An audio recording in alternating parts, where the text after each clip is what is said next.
Have you noticed how someone can earn a decent salary for decades, yet feel financially stuck? Not broke, not irresponsible, just permanently treading water. It is rarely a lack of hard work.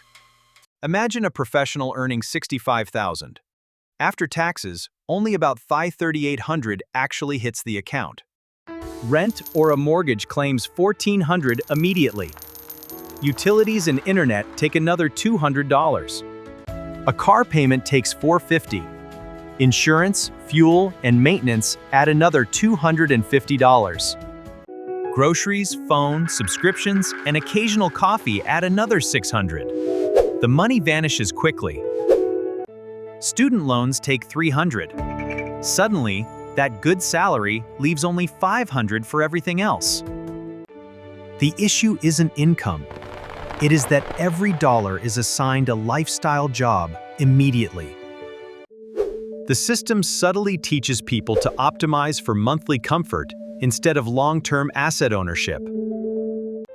A car payment fits the monthly budget, but over 5 years, that is $27,000. Add interest and depreciation, and the real cost is $35,000. It buys temporary social normalcy.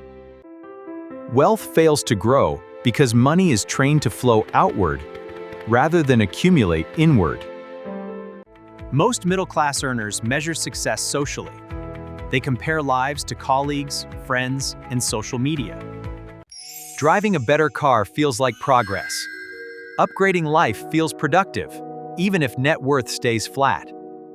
The brain rewards visible upgrades more than invisible stability. We choose what feels rewarding right now.